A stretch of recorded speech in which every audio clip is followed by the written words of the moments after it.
Winawiki, soil scientist at C4ECRAF based in Nairobi, Kenya. I also co-lead the Coalition of Action for Soil Health.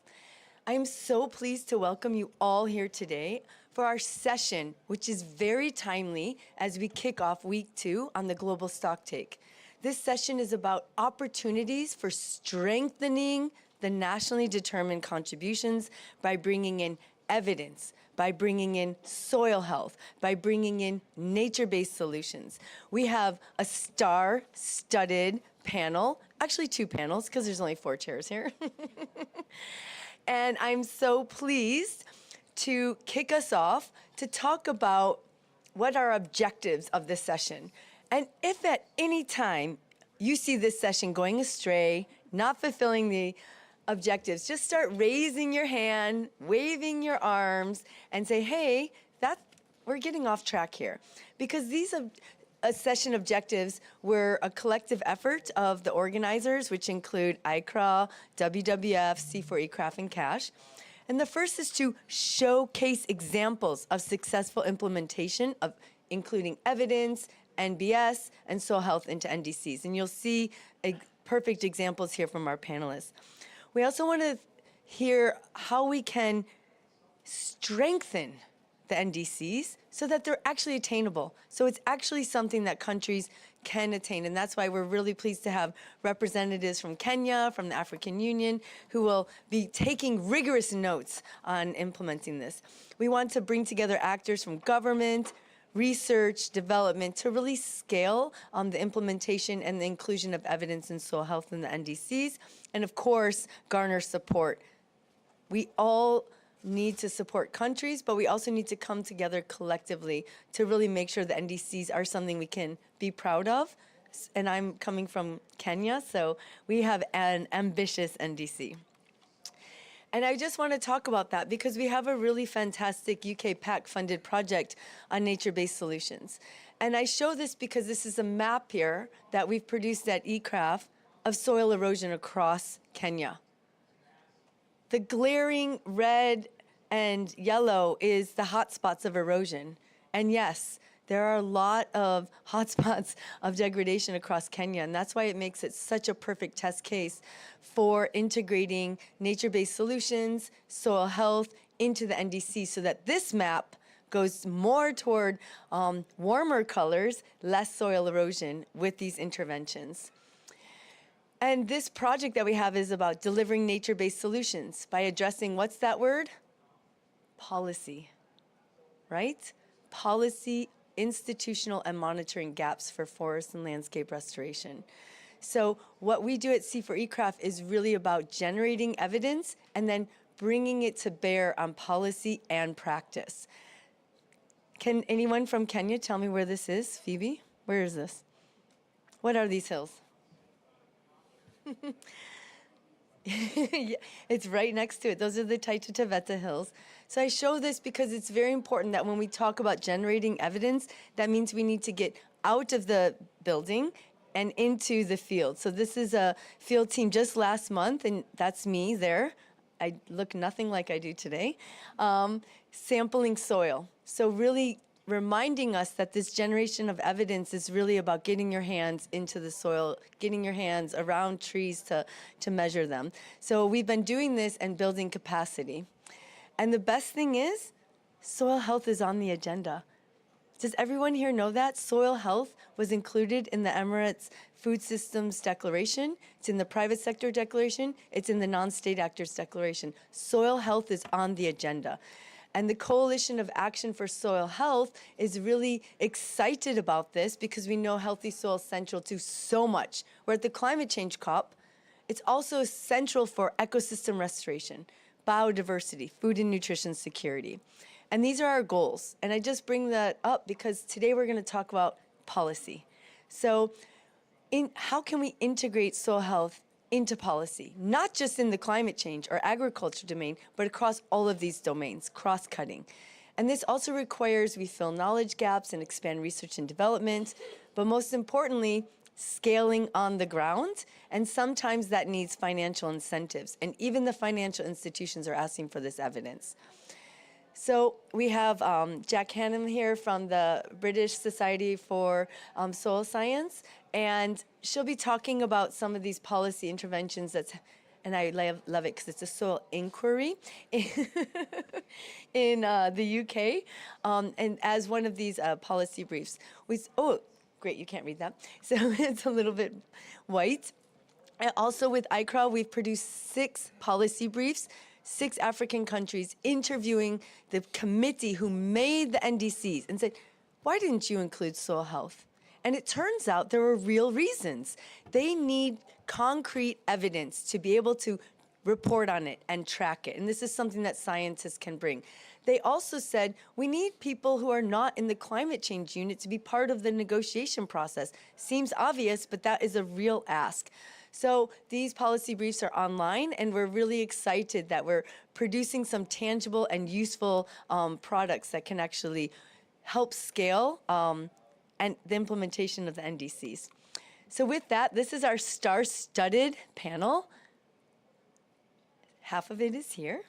I'm really pleased. And I want to give the floor to our co-host. WWF is co-hosting this, and they've given the floor to a Climate Focus to give us a scene setting about the NDCs and maybe any intel on how the negotiations are going with the stock take. Yes, so I'm so pleased to welcome Hasib from Climate Focus to give us this scene setting specifically on the NDCs. And thank you, Ali, for changing the presentation.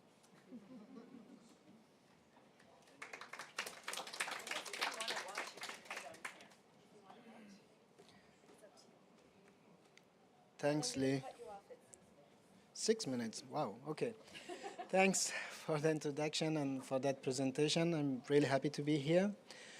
Maybe I start with the stock take, what's happening. As we know, we had a new draft. I think the one that I saw came yesterday in the afternoon, and that included agriculture and food in the adaptation section as an option.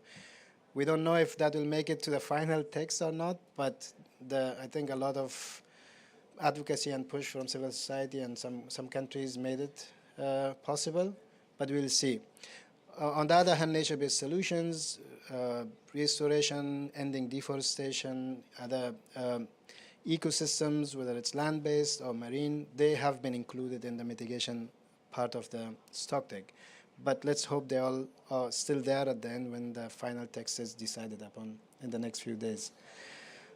With that, I wanted to introduce you to a website, a tool that includes guidance to enhance NDC ambition and implementation for agriculture and food systems transformation that WWF, Climate Focus, with the support from GIZ and the German government for economic cooperation and development, and with support and advisory support from an advisory group of different organizations, including Global Alliance for the Future of Food, including Agroecology Coalition, BioVision, and GIZ and several WWF teams that started 4 or 5 months ago. And today I wanted to briefly introduce that tool. As I'm sure we all know here, the importance of food systems and food systems mitigation interventions in achieving the Paris Agreement target of 1.5 degrees. It is obviously impossible to achieve that target unless we transform our food systems, because 20% of mitigation potential to achieve that target by 2050 is in the food systems. And as part of nature-based solutions, 80% of potential in nature-based solutions are closely linked to how we produce food and how we transport, sell, and process and consume food at the household level. So we cannot really exclude food from climate action and climate policies anymore.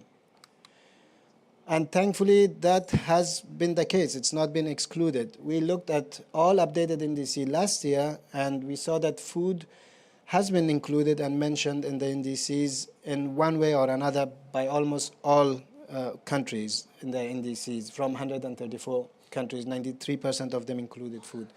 But that is just mentioning food in, some policy measure here and there, but the whole approach to developing and implementing NDCs didn't take a food systems approach. A food systems approach means measures and interventions across food systems, from farm to fork, and also enabling policy measures to make that possible. And over the past 3-4 years now, a lot of civil society organizations and UN, like the UN Food and Agriculture Organization, FAO, and others, have been pushing for including food systems in climate plans and climate policies. WWF and Global Alliance and FAO, we have published many these policy recommendations, and now more specific recommendations coming from CASH and from other initiatives on specific aspects or component of food systems as well. And we have been doing that, and that fortunately resulted in the declaration that you mentioned, Lee, which was adopted on the first day. Although this has been signed by 140 plus countries, it is voluntary. So there is no accountability, there is no such mechanism to make sure that that is delivered upon. Obviously, civil society, including us, can hold them accountable and hopefully can check whether they are really implementing that or not over time in the next few years. To fill this gap in concrete policy options for policymakers and practitioners to implement in transforming food systems across different components of food system, WWF with Climate Focus and other partners came together to create a resource, an online resource that brings together all insights from academia, from science, from policy, and examples of policy implementation put together in one space or one place, and that can allow users and policymakers to search for what they need and what they can implement, what are the benefits of those, and so on. And that's this website or this resource that we call Food Forward NDCs. It will be launched in March next year, or it will be online March next year. Right now we are in the process of finalizing the content. The website will be a very simple website that will have this decision tree approach that allows users to choose in 3 steps the policy intervention area that they want to find guidance for policy implementation, policy measures, and then from there they can take 2-3 other steps and clicks and get the complete guidance. The content of the guidance is grouped into 5 intervention areas: food governance, food environment, food production, food supply chains, and consumption. And the website will have this look. This will be the landing page, and then from there they will have this page, and here they can select in which intervention area they want to know more about policy options, and then they can select one, and that will take them to a list of policy options within that intervention area. Obviously, these are not exhaustive. These are based on the 30+ options that we have put together now, but this will be a living website and will continue to grow. And here, if they selected food consumption, for example, then the options will will drop down. So reducing food waste in retail, gastronomy, and at the household level, that will be a policy option that they want to implement. And once they select that, then the website, there will be a long page with information grouped or categorized across all these elements, list of implementation measures, so what concrete things that they can implement, what are the benefits of these measures, what are the challenges, externalities, and potential trade-offs of these measures, and how they can address those challenges in the implementation process, and costs for implementing those measures if that information exists in literature already. Then what are some of the monitoring tools that you mentioned, Lee, that they can use in monitoring the implementation, and some concrete case studies of examples of projects and programs on the ground. That's it, and that's the guidance that we have worked on and we are working on. Happy to answer any question later. Yes, thank you so much. Perfect. Thank you so much, Hasib, for a concrete example of a tool to support NDCs. So now kindly allow me to dig right into the panelists. I hope there's a microphone. Great. So we're going to start with Manuel Jaramillo. He's the director, and I will use my terrible accent, Fundación Vida Silvestre Argentina, and he will explain what that is in English. So please, you first. I would like to give you 4 minutes to share with us specific examples of how your organization is implementing on the ground soil health, nature-based solutions, and policy and practice in Argentina. And perhaps you could focus on savannas, livestock, also a very important initiative. Manuel, please. Thank you, Leid, and thank you all to be here. I write down some specific words to be try to use in the better way my 4 minutes.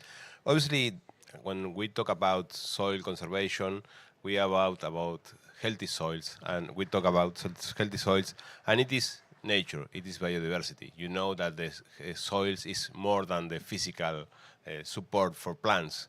And for that reason, Fundación Vida Silvestre Argentina and WWF is working in nature-based solutions to preserve the nature into the soils. And in our country as Argentina, soils is very important to develop the main activity of our country, that it is the agricultural and livestock. And in that way, the National Plan to Mitigation and Adaptation to Climate Change include almost 3 measures very important for us. One of these is improve the livestock efficiency. We are trying to get more beef with less cows and with less area.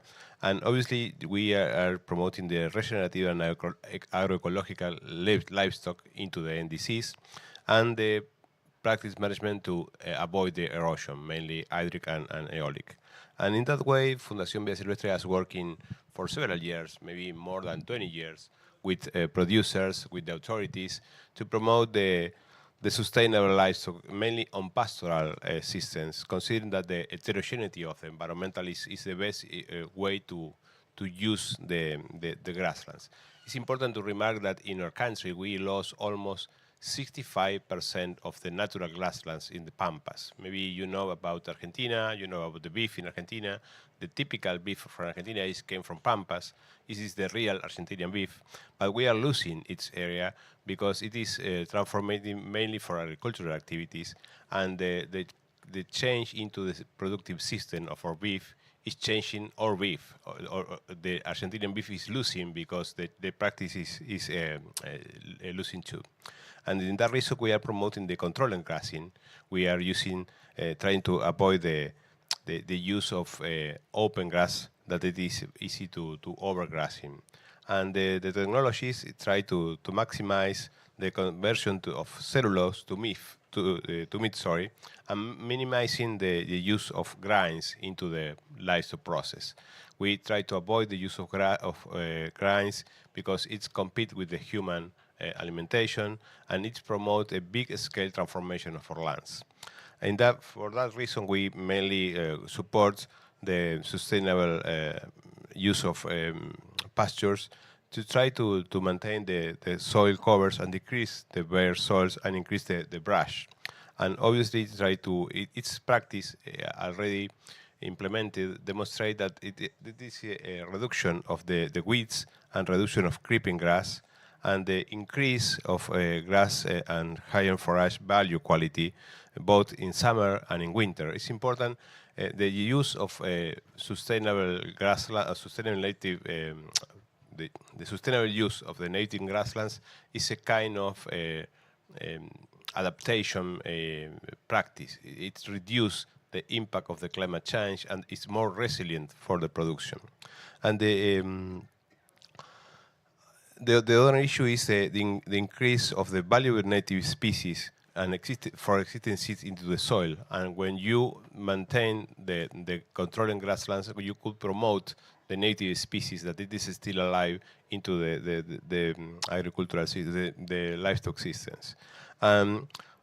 Near to final, we are increasing the ecosystem services. Using its kind of use of grasslands, we could get more alternative for pollinators, and the resilience of stream water and the carbon fixation is better. Sorry, and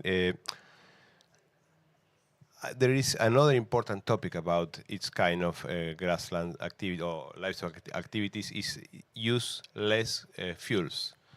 We use more technology or more process than products and than fertilizers or agrotoxics.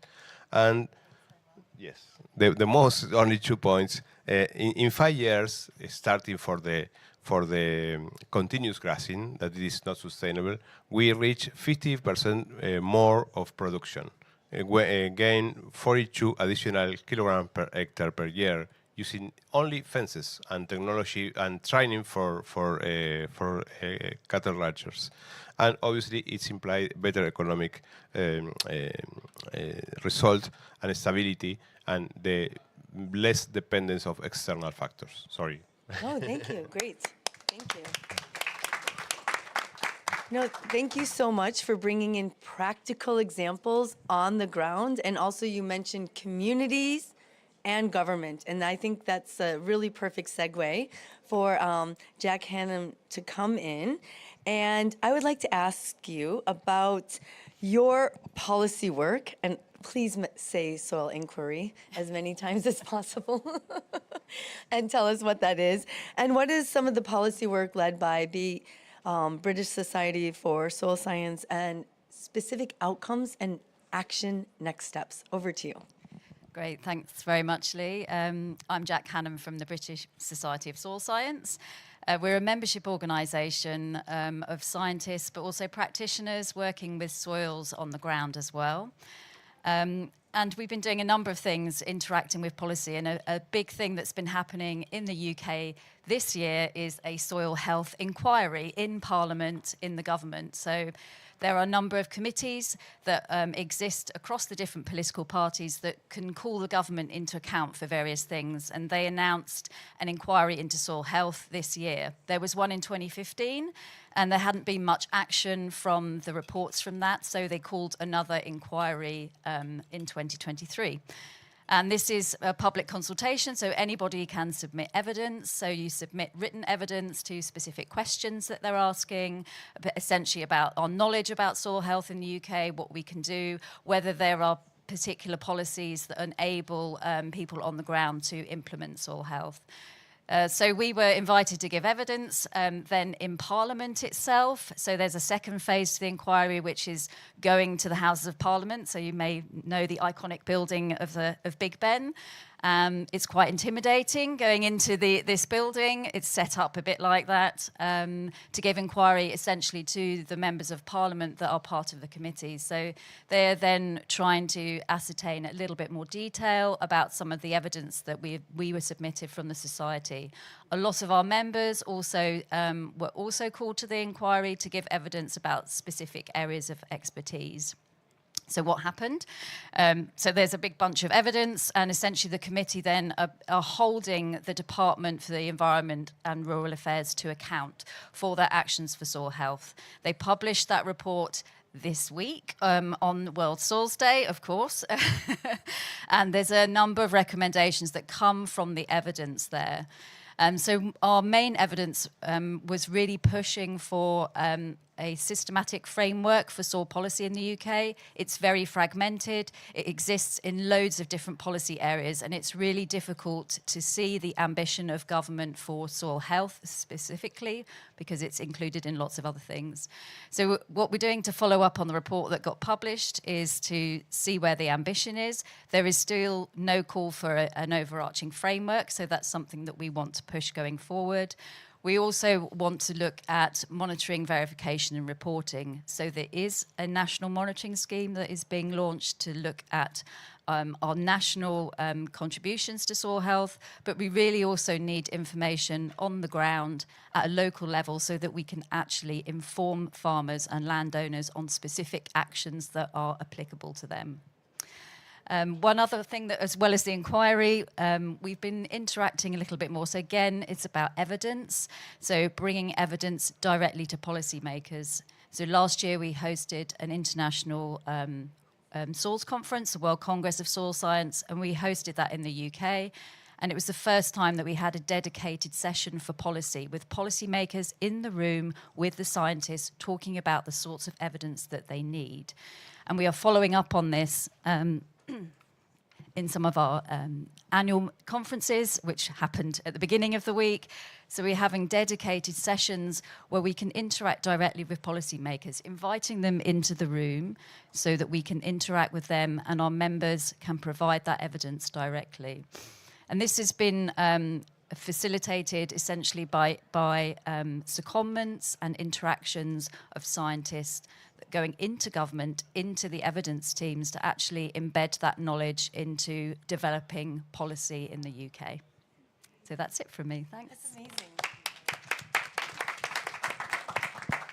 It's so inspiring. Thank you for sharing that. And really, it's motivating for scientists as well to know that all of this hard digging will go somewhere, that data will go somewhere. And I'm so pleased to introduce our next panelist. And I just also want to point out that any panel that the Coalition of Action for Soil Health has had has always included youth. We can sit here and talk to ourselves, which we do a lot of, but it's the next generation that is going to take this forward. And I'm so pleased that Prem Prakash is here. He's the vice president of IAAS World, and he will tell us what that is. And so you've heard 2 presentations, 2 speakers. Please share with us the role of youth in policy. What is the message you would like us to hear, presidency to hear in terms of engaging youth in policy? And please tell us what IAAS is. Yeah, thank you so much. So, hi everyone. I'm Prem, and I'm basically from Nepal, and I'm the Vice President of Action Relation of EAS.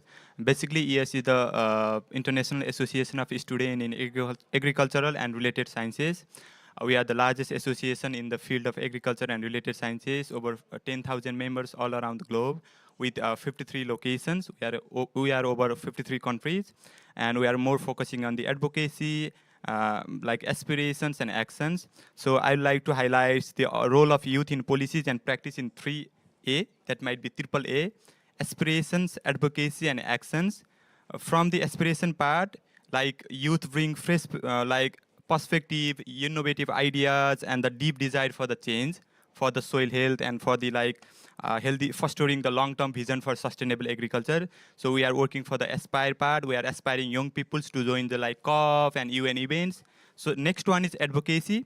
We have our independent committee, Food and Agriculture Youth Institute. We are working independently for the position paper and policy papers accordingly. So we can prioritize soil health. We can prioritize the community engagement over there. We are not focusing on the global level. We are also focusing on the local levels, local lead solutions, lead by the youth and for the communities, right? So next one is we are raising awareness on the soil health, and also I will highlight some examples. In Nepal, we have some soil campaign. We test soil and suggest farmer to recommend the fertilizer dose and other things.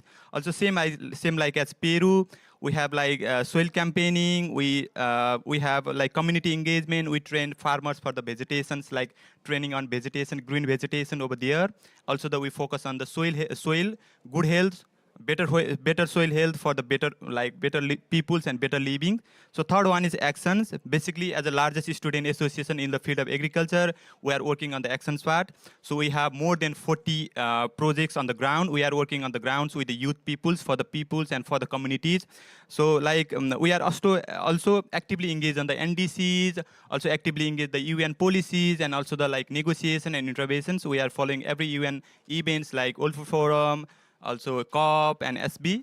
So for the actions part, we are looking for the tangible improvement from the youth side also. We are the future generation, but we have to contribute now for the futures, because we are still working for the futures, and we have to contribute from now. It's might be delay for futures, so we have to act from now. For those, I have some examples of my association. First one is Nepal. I already highlighted we have soil campaigns over there. We suggest farmers to have the better soil, to test soil for the recommendation dose of fertilizer and other things for the inputs. So next one is we have BCP's Village Concept Project to uplift the communities of Peru. So in that we train farmers in the healthy vegetations, and also like doing soil campaigns, like doing soil sampling also, and focusing on the soil health, healthy soil and healthy people. So these are the things. So in short, in conclusion, the role of youth in policy and practice will be in three. That might be aspire, and then advocacy, then actions. Thank you.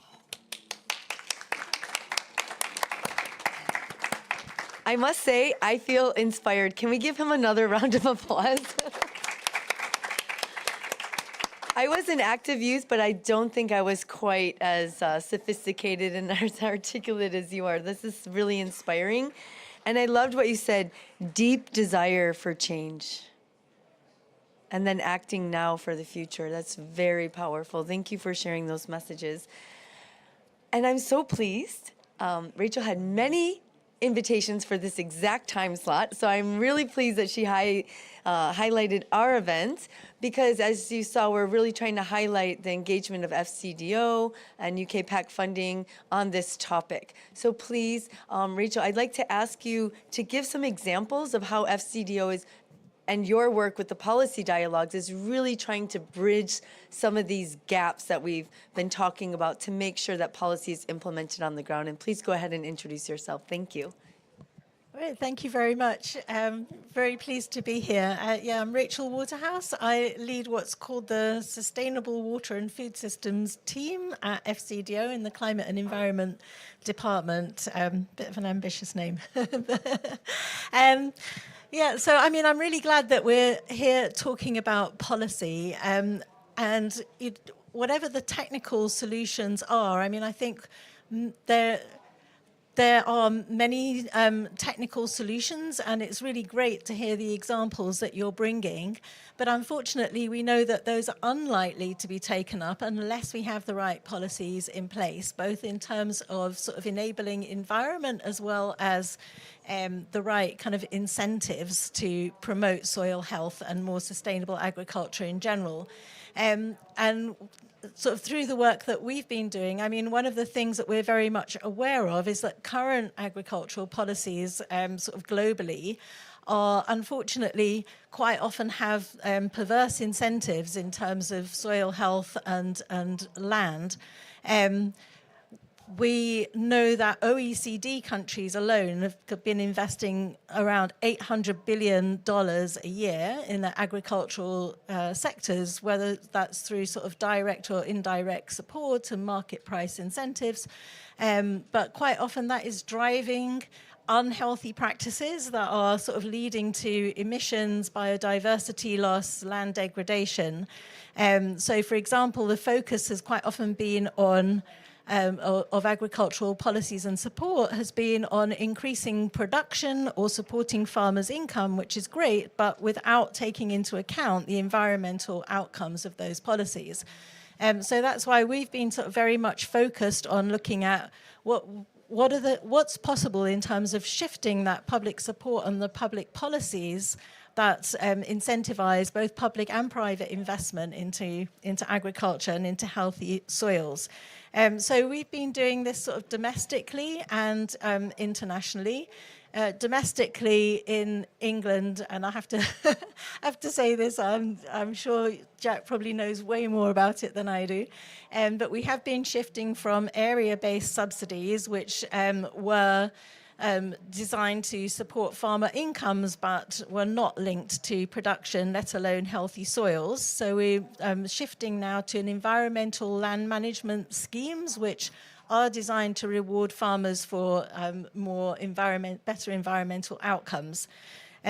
Internationally, so at FCDO where I work, we're working both sort of bilaterally, regionally and internationally, working to promote policy reforms that can help lead to better environmental outcomes.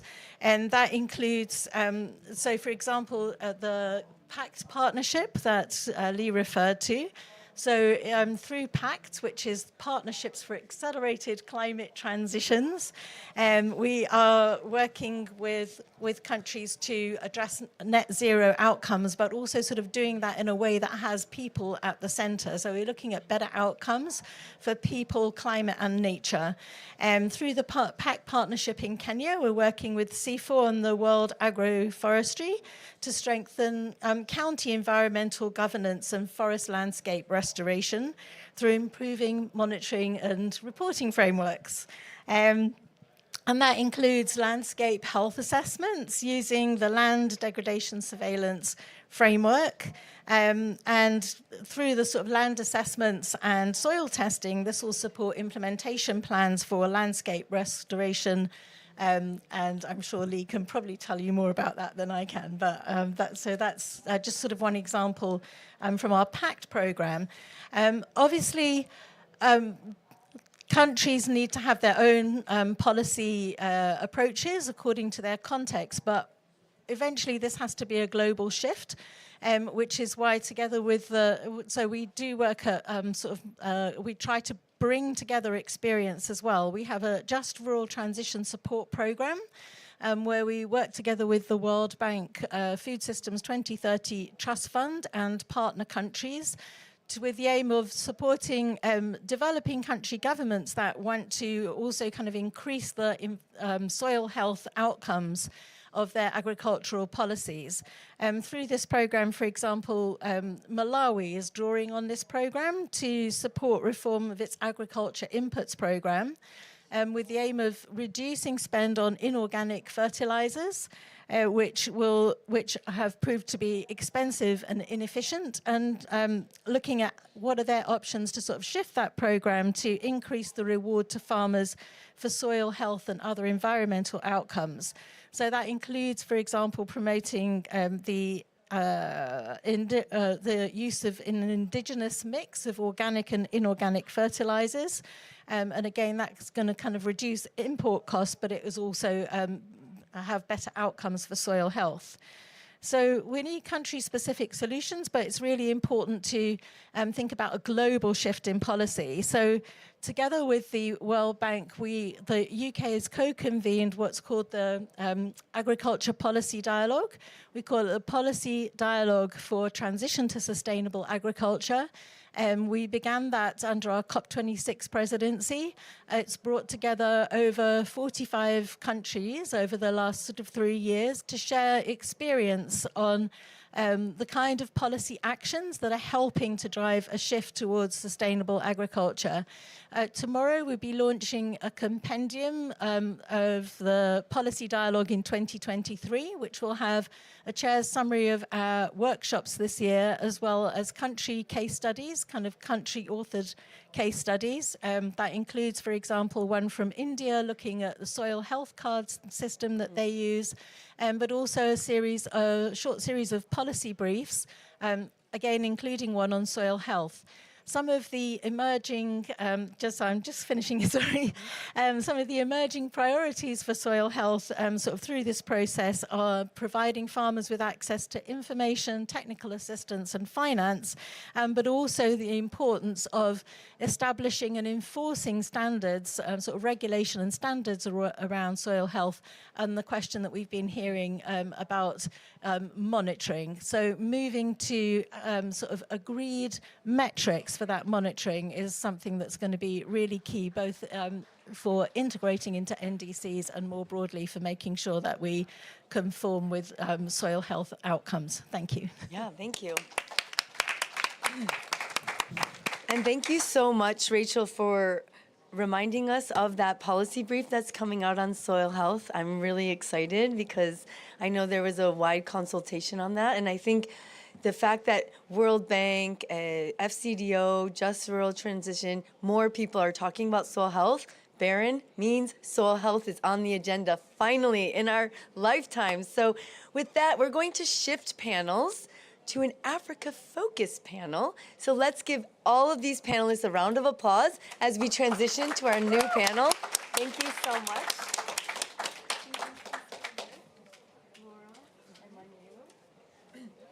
And as you know, we started 15 minutes late, so we can go over the hour. So please come fill the seats here and have your questions ready, because we will have questions. So as I mentioned, I work for C4ECRAF based in Kenya, so I can't help but to have an entire panel now just focused on Africa. But note that I did have diversity in the first panel. So with that, I'd like to start with Laura in the center. So Laura, I showed a slide of some of our policy briefs and focusing on opportunities to integrate soil health, soil carbon into the NDCs as a tangible way for countries to actually achieve some of the targets that they've met. So Laura, please introduce yourself, policy lead at ICRA at ILRI, and tell us your specific engagement with policymakers within the ICRA program. Go ahead. Thank you so much, Lee, and good morning, everyone. So as she said, my name is Laura Kramer. I work at the International Livestock Research Institute, ILRI, and I work specifically on, one of the things I do is on a program called Accelerating Impacts of CGIAR Climate Research for Africa, ICRA. So those were the two acronyms that we said, just to spell those out. And within ICRA, I lead the work on policy. And so like Lee showed, we have done these 6 policy briefs on integrating soil health into NDCs. And I have, I think, 3 main points to talk about around that work and the work that we do in general in engaging with stakeholders and policymakers. So the first point I want to talk about is informing NDCs with your evidence and with kind of the data that we're generating. It really requires close relationships with the government agency leading the nationally determined contribution and the related line ministries. So, the policy brief is great, but it's just a start. So what we need to do now going forward, because countries will be updating their NDCs in 2025, is starting when we get home and in January in the new year, we need to be engaging with those decision makers who will be doing those updates in 2025. Because that's really how we will get the evidence in there and how we will get soil health within the updated NDC.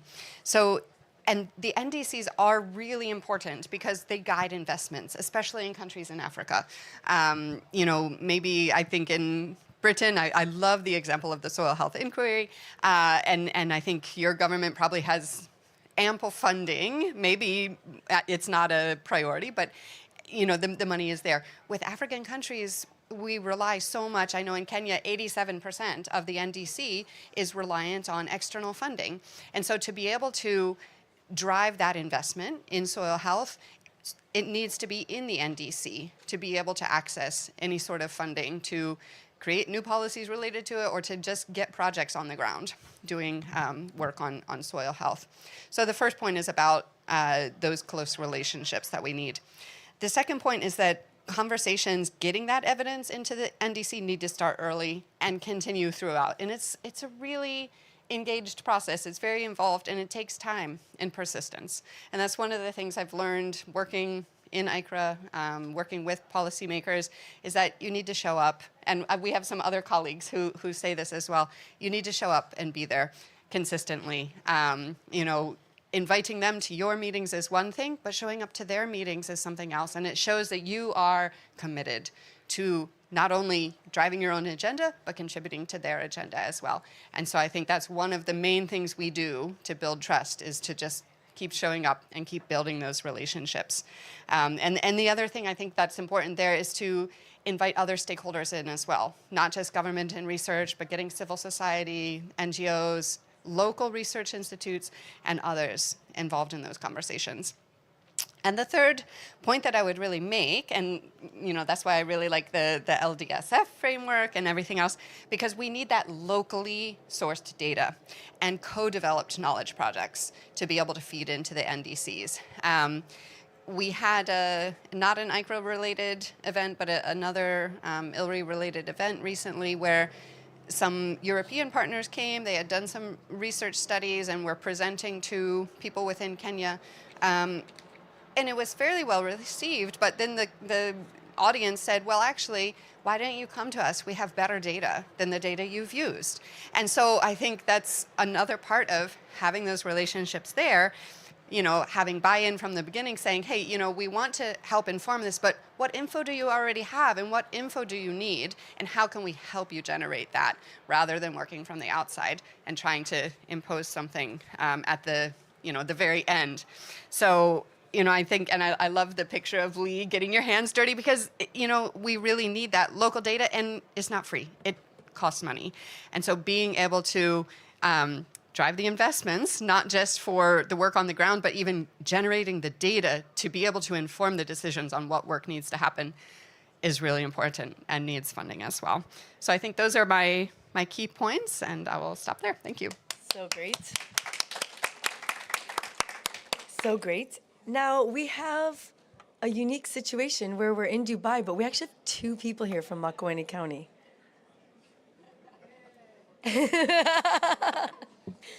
This is so fantastic.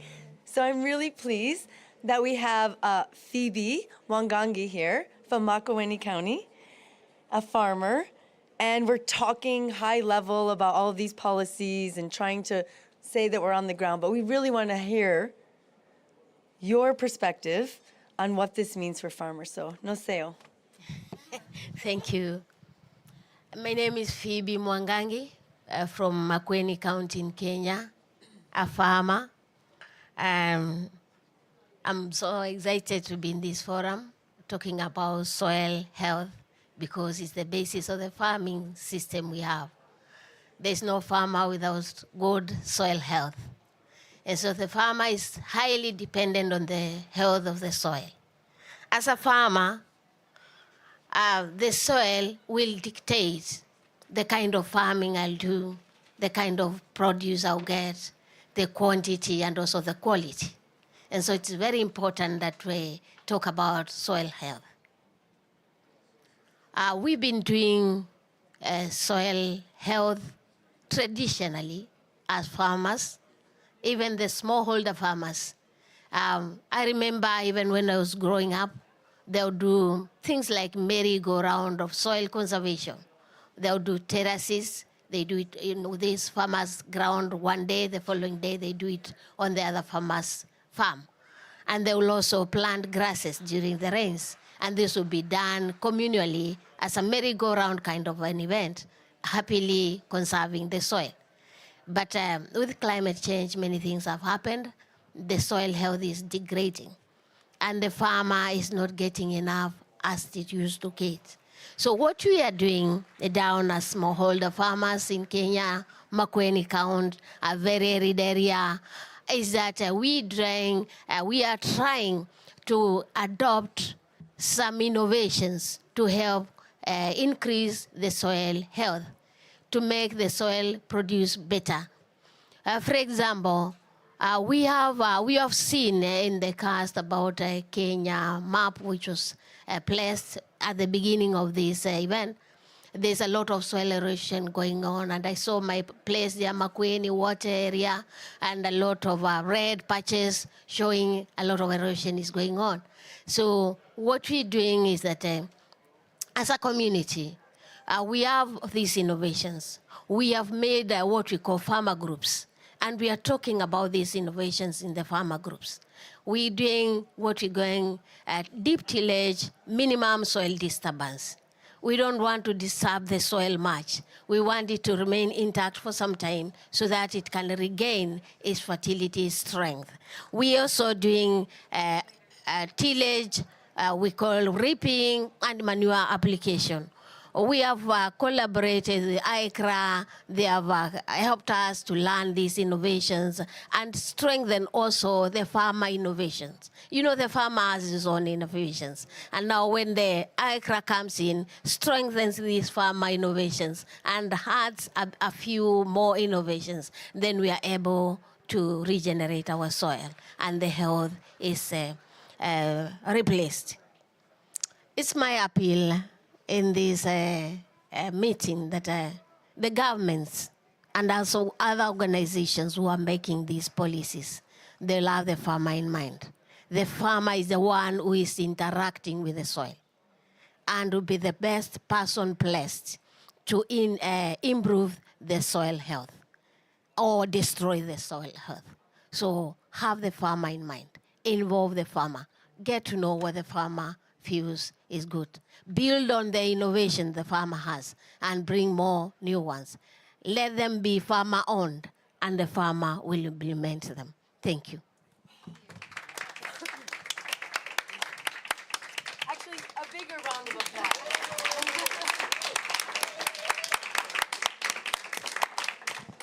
That was absolutely amazing, and I loved how you said happily conserving the soil, farmers. Thank you so much for that message. So I've been told by Louise that even though we started late, we only have a few more minutes.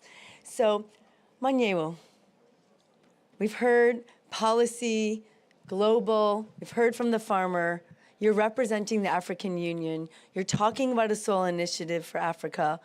What are your words of wisdom? What do you want the audience to hear? Thank you very much, Lee. After Phoebe, I'm thinking we might as well just close the session. Totally. She's already told us exactly what we need to know. And I can only reiterate what she's already said. Just to say that, in the beginning, Lee, you mentioned the fact that finally we have soil health on the agenda.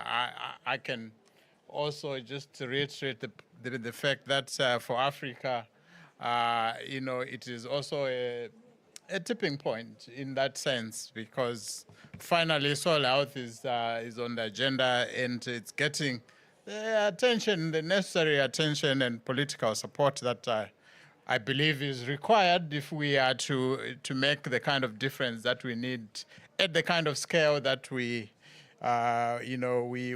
expect. And I'm also very glad that the focus for this conversation has really been on, the action side of things, because, there's been quite a bit of work done on what needs to be done and why it needs to be done, but the how part of how do we get to where we want to be has been really the missing piece. And I'm really glad to see that we're starting to see very solid examples, robust approaches, and learning from farmers in terms of what needs to be done and how to make it work. And I'm really happy. Many of you would know that next year the African Union is convening the Africa Fertilizer and Soil Health Summit, and it's happening in Kenya, to be honest. I don't know whether it's I don't know whether it's coincidence that we have a Kenya-led movement here, but I think it's a fitting location for that summit.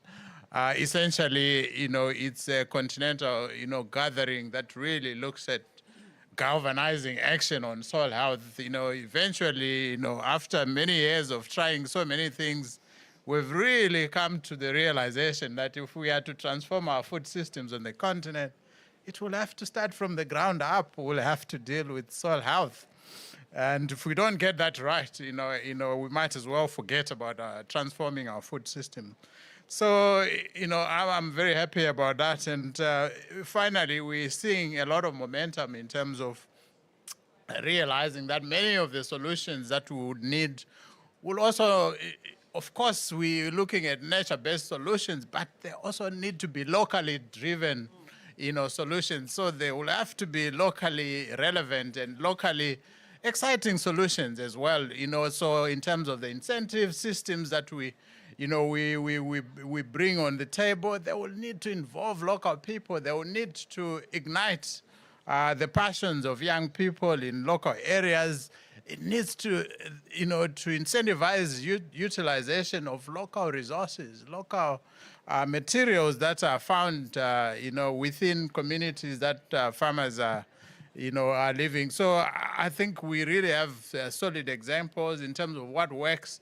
And, the kind of work that we're doing as the African Union is really around, supporting, that kind of movement at the kind of scale that we think we require, to make a difference as a continent. And I think we're on the right track. We've started really well, and I look forward to the next couple of months and years, because we have very solid support and partnerships, across the board, with very key partners that are really bringing, the solutions that we need. And I think we're onto something, and I'm excited about the next steps that are coming out. Thank you, Liz. Wow, Manolo. So at C4ECRAF, we always say locally appropriate, site-specific. Now I'm going to quote Manyewu, locally exciting solutions. Thank you, Manyewu. So with that, I thought we had more time for questions, but we are going to have a conversation over croissants in the back. And Louise, no closing remarks, or you want to make closing remarks?